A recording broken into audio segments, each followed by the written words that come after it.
ডাকসুতে ছাত্র দলের এত বড় পরাজয় কেন, এটা নিয়ে চুলচেরা বিশ্লেষণ হচ্ছে।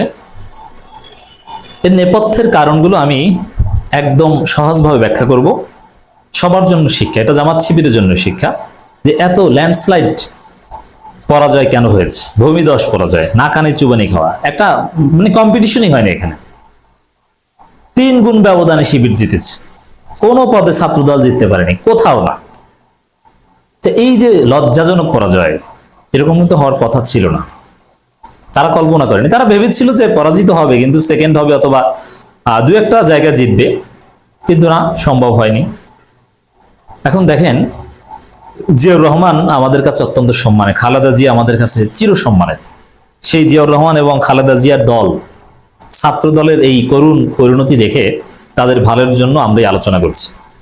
এবং আমার অনেক কাছের ছোট ভাই, ছাত্র দলের বিরুদ্ধে অনেক কড়া কড়া কথা বলি, কিন্তু ছাত্র দলের কেন্দ্রীয় অনেক নেতা আমার খুব ক্লোজ ছোট ভাই, বন্ধু, বড় ভাই, ছোট ভাই কম, বেশিরভাগই বড় ভাই, বন্ধু, অত্যন্ত ভালো সম্পর্ক, একসাথে বসি, খাই, আড্ডা দিই, হোয়াটসঅ্যাপে কথা হয় নিয়মিত, এবং রাজনীতি নিয়ে হাসাহাসি হয়।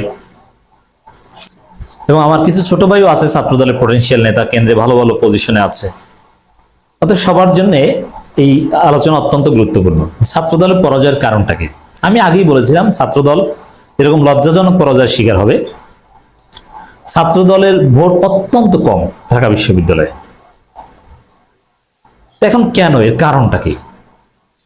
বিশেষ করে তারেক রহমানের জীবদ্দশায় ছাত্র দলের এই পরাজয়, খালেদা জিয়া জীবিত থাকা অবস্থায় ছাত্র দলের এই করুণ পরিণতি ঢাকা বিশ্ববিদ্যালয়ে, যে জনগণ কর্তৃক বা তরুণ প্রজন্ম কর্তৃক একটা বর্জিত দল ছাত্র দল, এটা খালেদা জিয়ার জীবদ্দশায় খুবই মর্মান্তিক, হৃদয় বিদারক। কেন এটা? দর্শক, আর একটা তথ্য দিয়ে নেই, যে পরাজয় যতবারই হোক তারেক রহমান এই পরাজয় মেনে নেওয়ার নির্দেশ দিয়েছে। এই জন্য ছাত্রদল ডাকসু নির্বাচনের ফলাফলের বিরুদ্ধে কার্যত রাজপথে নামবে না বা কোনো প্রতিক্রিয়া দেখাবে না। বরং এই নির্বাচনের তারেক রহমান অবশ্যই শেষের দিকে চেষ্টা করেছিলেন জিএস পদটা দরখাস্ত নেয়ার, কিন্তু সেটা পারেননি। কিন্তু তারপরেও ফলাফল মেনে নেওয়ার নির্দেশ দিয়েছে, কারণ রিয়ালিটি। এখন এরকম নাকানি চুবানি খেয়েছে, লজ্জাজনক পরাজয় ছাত্রদলের, আর এই ফলাফল নিয়ে যদি বাড়াবাড়ি করতে যায় তাহলে বিএনপি ছাত্রদল আমসালা সব যাবে। এখন তো ক্যাম্পাসে যেতে পারবে, শিবিরের সাথে বসে চা খেতে পারবে। এই নির্বাচনের বিরুদ্ধে ষড়যন্ত্র করলে সাধারণ শিক্ষার্থীরা ওদেরকে ক্যাম্পাসেই ঢুকতে দিবে না, ওদের রাজনীতি থাকবে না। ছাত্র লীগের আমলে যেরকম পালিয়ে পালিয়ে থাকতে হতো ওই অবস্থা হবে, সাধারণ শিক্ষার্থীরা ঢুকতে দিবে না, শিবির কিছু করবে না এখানে। এজন্য বিজয় মেনে নিতে তারা বাধ্য হচ্ছে। তারেক রহমানের নির্দেশনা এটাই। এবার আসি যে এত বড় পরাজয় কেন। আমরা এই পরাজয়ে ব্যথিত এবং ছাত্রদলের প্রতি সহমর্মিতা জানাই। ধৈর্য ধরতে হবে এবং হামিমের মতো স্মার্ট হতে হবে, আগামীর জন্য চেষ্টা করতে হবে, লেগে থাকতে হবে। এই পরাজয়ের প্রধান কারণ, যদিও এর যে সমাধান আছে সেটাও আমি মনে করি না, কিন্তু কারণগুলো জানা জরুরি। সমাধান কেন নাই সেটা আলাদা আলোচনা করব, যে বিএনপি ছাত্রদলের রাজনীতি বাংলাদেশে থাকবে না, সেই ভিডিওতে এই আলোচনা আপনারা শুনবেন। পরাজয়ের প্রধান কারণ, তাদের পরাজয়ের প্রধান কারণ শিবির। কারণ শিবির যে ভালো কাজ করছে, শিবির যেভাবে টিকে আছে, একবিংশ শতাব্দীর শ্রেষ্ঠ বীর, এই শিবিরের সামনে ছাত্রদলের টিকে থাকার কথা না। এতে অন্যান্য ভুল না করলেও শিবিরের সামনে টিকতে পারতো না। শিবিরের মতো এত হেভিওয়েট, প্রভাবশালী, আদর্শিক, ভালো, যোগ্য সংগঠন, এদের কাছে তারা পরাজিত হবে, এটা ন্যাচারাল গ্রামার, এটা একটা কারণ। তবে অন্য ভুলগুলো, এখন যে পরাজয়ের কারণগুলো বলবো, ওইগুলো না করলে পরাজয়ের ব্যবধান হতো অল্প। লজ্জাজনক পরাজয় হতো না, সম্মানজনক পরাজয় হতো। কিছু আসনে তারা হয়তো বা জিতে যেত। একটা কারণ হচ্ছে তাদের কোনো ন্যারেটিভ নেই। বিএনপি ছাত্রদল ভেবেছিল, কিসের ন্যারেটিভ? আওয়ামী লীগ গেছে, বিএনপি ছাড়া কেউ আছে নাকি?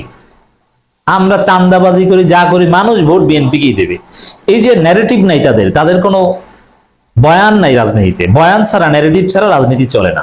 এটা হচ্ছে তাদের পরাজয়ের একটা মুখ্য কারণ। নিজস্ব কোনো বয়ান তো নাই। আর যে বয়ান গ্রহণ করেছে সেটা হচ্ছে আওয়ামী লীগ ছাত্রলীগ যে বয়ান বমি করে ডাস্টবিনে ফেলে দিয়েছে, ওইটা টিস্যু পেপার ছাড়া সরাসরি হাত দিয়ে ধরে ছাত্রদল বিএনপি খায়। এটা হচ্ছে এই লজ্জাজনক পরাজয়ের কারণ। কি? প্রতিপক্ষের সাথে ভালো কাজের কম্পিটিশন না করে প্রতিপক্ষকে রাজাকার পাকিস্তানপন্থী বলা, যে রাজাকার পাকিস্তানপন্থী বলে হাসিনা এদেশ থেকে বিতাড়িত হয়েছে, সেই পুরনো বস্তা পচা ন্যারেটিভ, ভারতীয় ন্যারেটিভ, এটা গ্রহণ করা ওদের এই ভূমিধস পরাজয়ের একটা কারণ। রাজাকার, আরে ভাই তুমি কে আমি কে, রাজাকার রাজাকার এই স্লোগান ঢাকা বিশ্ববিদ্যালয় থেকে দেওয়া হয়েছে এবং এই কারণে রাজাকার, আসলে রাজাকার স্বাধীনতার পক্ষে বিপক্ষে কেউ নেই। বাস্তবে হচ্ছে সবাই বাংলাদেশপন্থী, সবাই বাংলাদেশের, সবাই মুক্তিযুদ্ধের পক্ষের। প্রকৃত রাজাকার কেউ না, কিন্তু জনগণ চেতনা ব্যবসার বিরুদ্ধে। সেই দিল্লির চেতনা ব্যবসা, ভারতীয় ন্যারেটিভ, প্রতিপক্ষকে রাজাকার পাকিস্তানপন্থী, এই সব মানে এই হাসিনার বস্তা পচা বমি করা ন্যারেটিভ গ্রহণ করার কারণে ওদের এই করুণ পরিণতি। এবং ওদেরকে ন্যারেটিভ গুলো শিখিয়েছে কারা? আমি তো জানি, আমার অনেক ছোট ভাই বড় ভাই ছাত্র দলের নেতা। তা এদের ওইভাবে কোনো ন্যারেটিভ নির্মাণ করার মতো কোনো এলএম বা জ্ঞান বা যোগ্যতা নাই। এরা নেতা, ঢাকা বিশ্ববিদ্যালয়ে পড়েছে, এটাও ঠিক, কিন্তু আসলে ওইভাবে তারা কোনো গবেষক বা ন্যারেটিভ নির্মাণ করার মতো কোনো জ্ঞানী কেউ না। তারা তো এগিয়ে, এটাও ঠিক আছে, কিন্তু ন্যারেটিভ নির্মাণ বা এগুলো বুঝে না। তাহলে এগুলো ওদেরকে কে বুঝিয়েছে? যেমন যেই ছেলেগুলো তুমি কে আমি কে রাজাকার রাজাকার স্লোগান দিয়েছে, ওই ছেলেগুলোই কিছু কুলাঙ্গারের ফাঁদে পড়ে প্রতিপক্ষকে রাজাকার গালি দিয়েছে, পাকিস্তানপন্থী, রাজাকারের ঠিকানা এই ক্যাম্পাসে হবে না, এইসব হাবিজাবি স্লোগান দিচ্ছে। কারণ ওদেরকে, ছাত্রদলকে এগুলো শিখিয়েছে কারা? কিছু বাম ভারতীয় দালাল বুদ্ধিজীবী বিএনপির উপর সওয়ার করেছে। শাহেদ আলম, ডাক্তার জাহেদ চরিত্রহীন লুচ্চা, আব্দুল নূর তুষার, গরু মহিউদ্দিন, মানে আওয়ামী লীগ যারা করেছে এক সময়, এরা সবাই আওয়ামী লীগের দালালি করেছে এক সময়। এরা এখন বিএনপির ন্যারেটিভ সেট করতে হয় যে তোমাকে এইটা বলতে হবে, সেটা বলতে হবে, এইভাবে গালি দিতে হবে, মুক্তিযুদ্ধের পক্ষে বলতে হবে, বাংলাদেশপন্থী বলে প্রচারণা চালাতে হবে। তো ওই যে শাহেদ আলম বা এই যে ছাপরি, এই গরু মহিউদ্দিনরা যারা আওয়ামী লীগ ছিল, ওরা ছাত্রদলকে এই পর্যায়ে এনেছে, ডুবিয়েছে।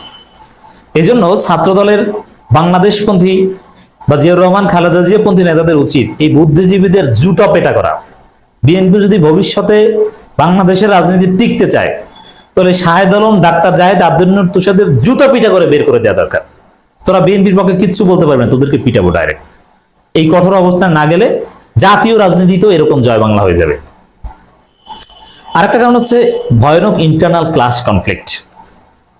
ছাত্রদলের ভিতরে 5টা গ্রুপ, যেমন আমি জেনে বলছি যে বরিশালের একটা শক্তিশালী গ্রুপ আছে ঢাকা বিশ্ববিদ্যালয় বা কেন্দ্রীয় ছাত্রদলে। তো বরিশাল গ্রুপের কেউ ছাত্রদলের ভিপি ক্যান্ডিডেটের পক্ষে, ভিপি জিএস এজিএস ক্যান্ডিডেটের পক্ষে কাজই করেনি।